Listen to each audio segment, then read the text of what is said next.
خطابت کی گلفشانی مسلم ہے اس زمانے میں، نجاشی کے آگے یہ جعفر طیار بن جائے۔ تو آئیے بلا کسی تاخیر کے میں خطابت کا نمونہ پیش کرنے کے لیے اپنی پسند کی سب سے پہلی کڑی عزیزم محمد واصف صلی اللہ علیہ وسلم کو دعوت سخن دیتا ہوں کہ موصوف تشریف لائے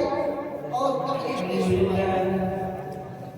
الحمد لله نحمده ونستعينه ونستغفره ونؤمن به ونتوكل عليه ونعوذ بالله من شرور أنفسنا ومن سيئات أعمالنا، من يهده الله فلا مضل له ومن يضلله فلا هادي له، أما بعد فأعوذ بالله من الشيطان الرجيم، بسم الله الرحمن الرحيم، واعتصموا بحبل الله جميعا ولا تفرقوا، صدق اللہ العظیم۔ اٹھو اے مومنو اب وقت کی رفتار بن جاؤ، اٹھو اے مومنو اب وقت کی رفتار بن جاؤ، شریعت کے تحفظ کے علم بردار بن جاؤ، مسلمان ہو تو سنت کے حسین سانچے میں تم ڈھل کر،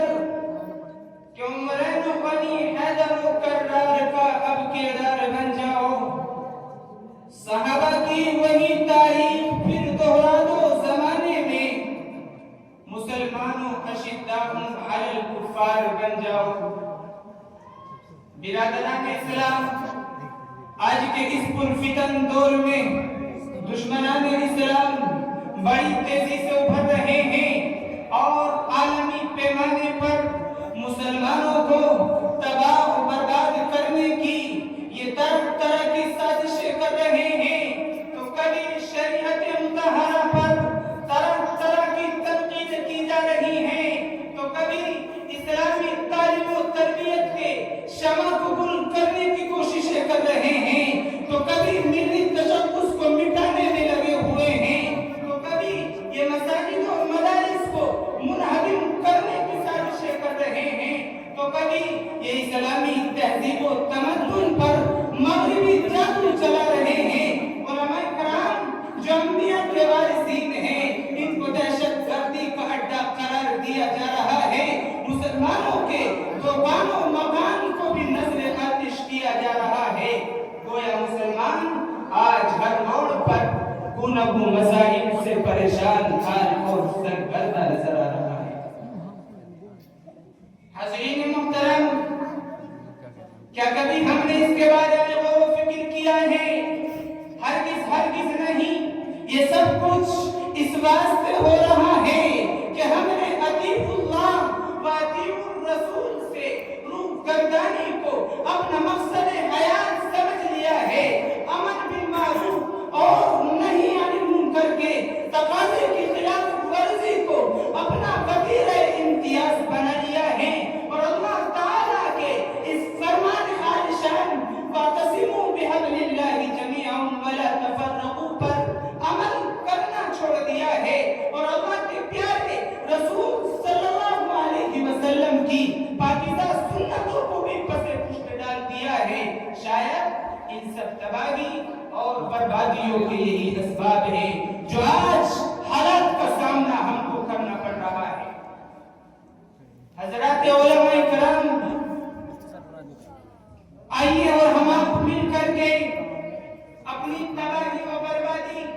یہ تنزلی، یہ پستی اور ذلت و رسوائی کے اسباب پر غور و فکر کریں۔ آؤ ان کو دفع کرنے کے طریقے کو سوچیں، آؤ دیکھیں کہ اصل حاضر ہم سے کس چیز کا مطالبہ کر رہا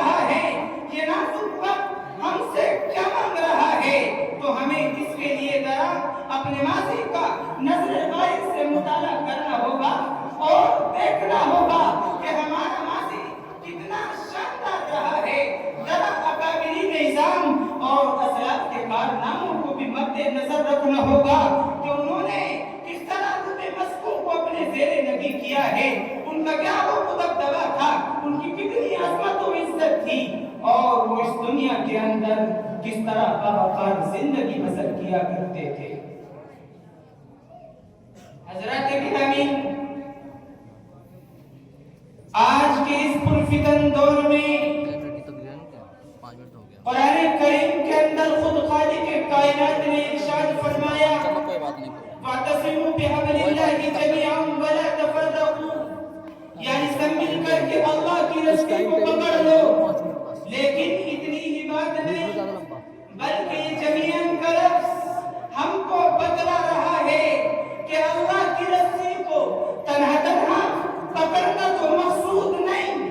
بلکہ سب کا اتحاد و اتفاق کے ساتھ میں پکڑنے کا مطالبہ کر رہا ہے۔ اور سچ بات تو یہ ہے کہ اللہ کی رسی اور اتحاد و اتفاق ایک دوسرے کے ساتھ لازم و ملزوم کا درجہ رکھتا ہے۔ حضرات محترم، آج ہم بہت سے لائق مسائل سے دوچار ہیں، لہذا ان سے نجات پانے کے لیے بے حد ضروری ہے کہ ہم سب بلا کسی تفریق مسلک مل کر کے اللہ کی رسی کو مضبوطی سے پکڑ کر اپنی اس سوئی ہوئی قسمت کو بیدار کریں گے۔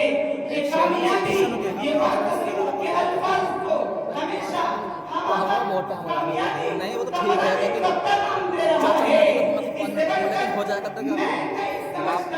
اور آپ کو نہیں سمجھنا چاہیے، اس سے بڑھ کر ہمارے لیے کوئی کامیابی نہیں ہو سکتی۔ اگر کامیابی ہے تو یہی آیت ہے، کامیابی کا راستہ اختیار کرنا ہے، یہی آیت ہے، جس آیت پر ہم کو چلنا ہے۔ یہ آیت جو میں نے بیان کی، یہ آیت ہے وَاعْتَصِمُوا بِحَبْلِ اللَّهِ جَمِيعًا وَلَا تَفَرَّقُوا۔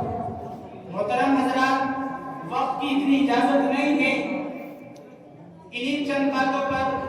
میں اپنی بات کو ختم کرتا ہوں۔ دعا کیجئے کہ اللہ تبارک و تعالی مجھے بھی اور آپ تمام حضرات کو اتحاد و اتفاق کے